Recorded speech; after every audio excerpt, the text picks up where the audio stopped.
Welcome to DEMOCREPUBLIX, where we cover the real news that matter to we the people. According to Bob Unruh of WorldNet Daily, hacker doubles down. It was Seth Rich who took DNC files. A prominent computer hacker who believes it was a Democratic National Committee insider who stole the DNC emails that were made public by WikiLeaks during the 2016 presidential campaign, is doubling down on his claim.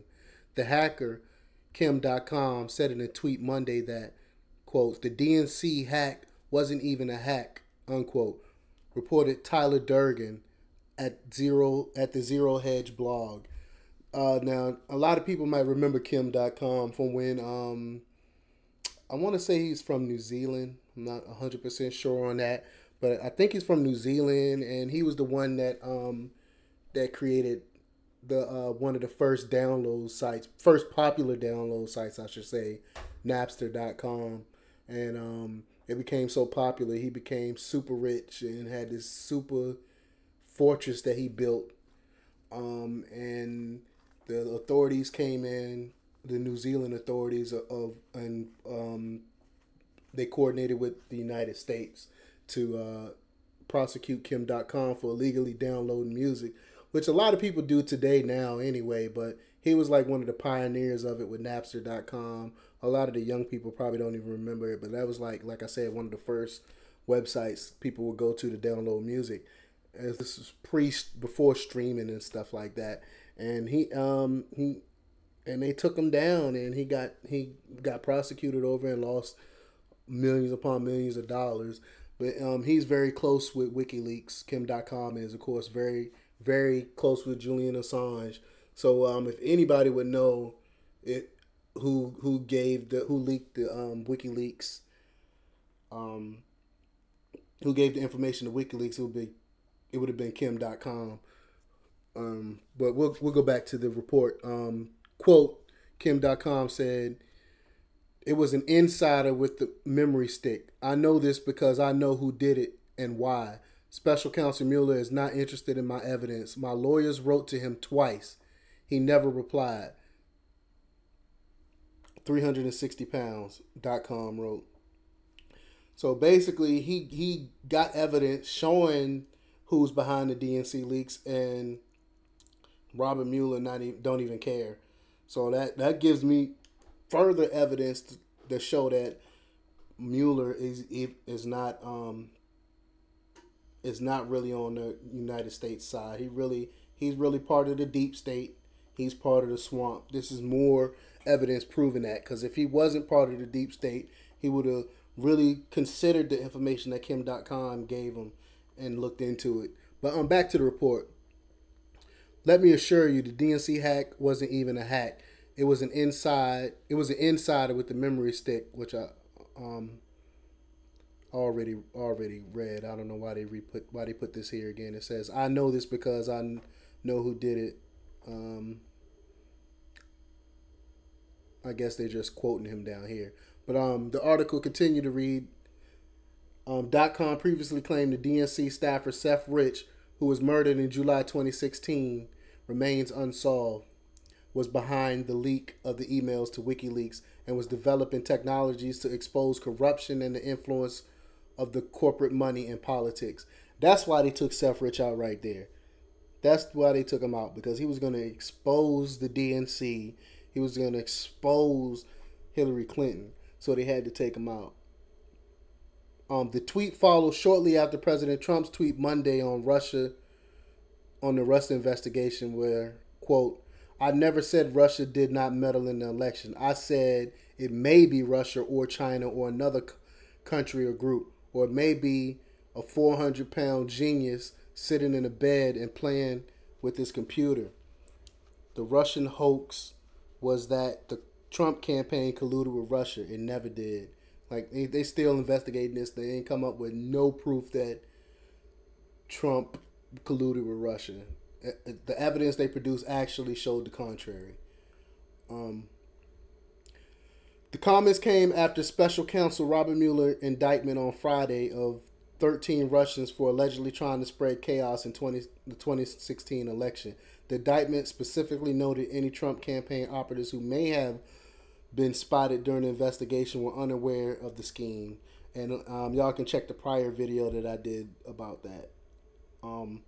Rich, who was officially working on voter registration systems for the DNC in the summer of 2016, was gunned down by unknown attackers in early hours of July 10th, 2016, just blocks from his home.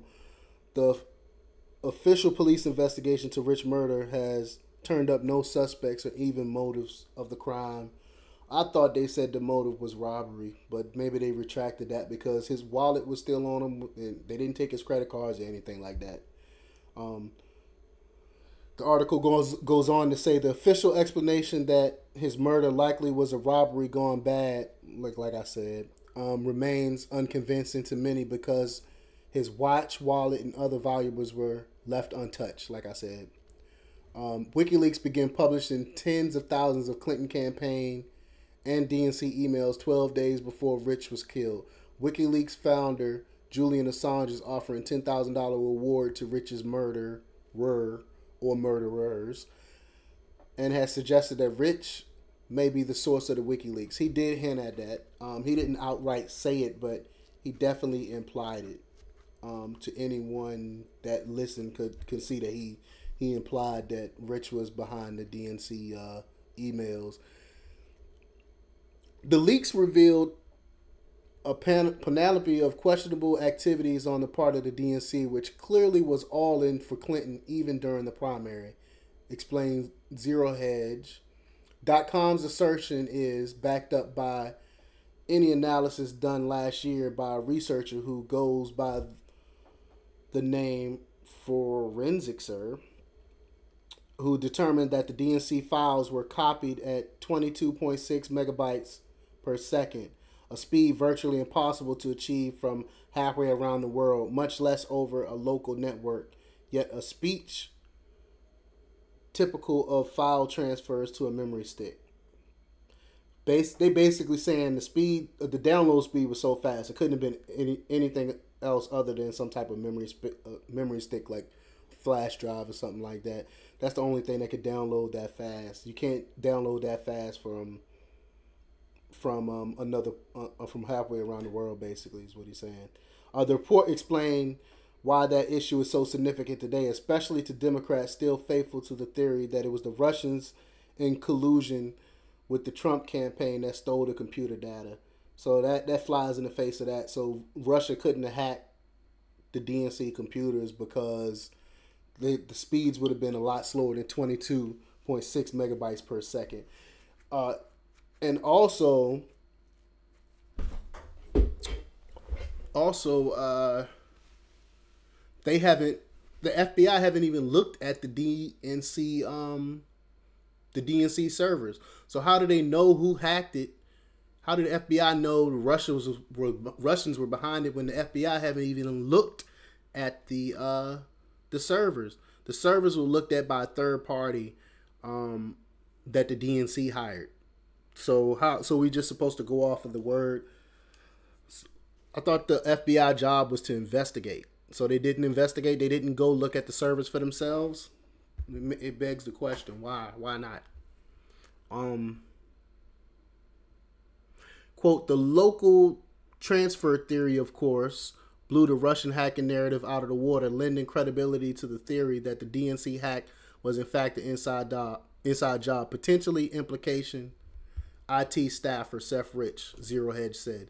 Significantly, the DNC declined to allow anyone, which I already stated. I keep jumping the gun. Sorry. When I read this stuff, I'm kind of reading it as I go along with you guys. I don't really read too much of the article prior. I normally just look at the headlines and go in and read it with you guys and give you my opinions on it as we go along.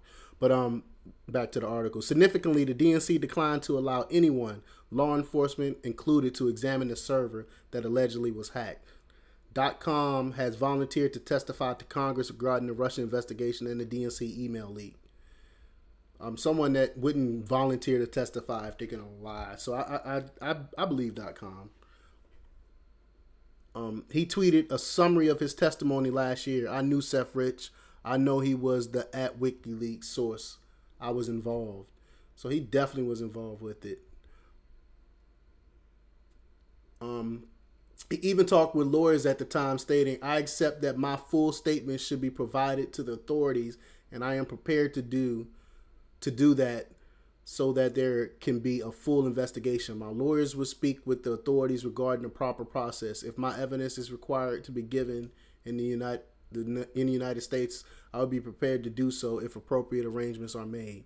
I would need a guarantee from Special Counsel Mueller on behalf of the United States of safe passage from New Zealand to the United States and back. So he is from New Zealand, like I thought.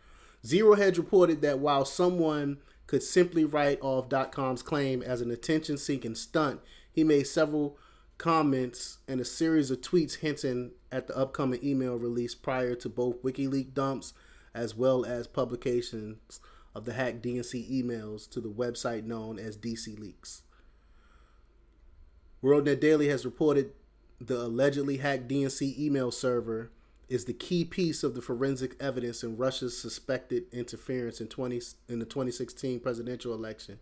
The intelligence community assessment released on January 2017 on purported Russian meddling in the race conducted by the CIA, the FBI, and the NSA concludes Russian President Vladimir Putin personally ordered the hacking of the DNC and the dissemination of emails from key staffers via WikiLeaks to damage Hillary Clinton candidacy. But my thing is, let's say that Russia really did hack the DNC, which if they, I know they didn't do it, but let's say they did. If they did, all they did was expose the truth. They exposed, the spirit cooking.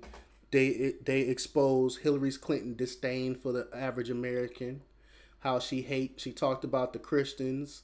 She talked about the average Joe. Basically, she has a disdain for the average American, in my opinion, and it was exposed in the emails. So all they really did was expose the truth of the real Hillary Clinton, and it may or may not have cost her the election, but we get the real Hillary Clinton, and that's how she lost. But let me know what you guys think. Do you think the DNC leak of the DNC email link is Seth Rich, or do you think it's Russia that's behind the leaks? But I'm curious to know what y'all really think. So leave your comments below. Hit that thumbs up button, and check out DEMOCREPUBLIX.com for the latest in news. Till next time. We living on a real nightmare.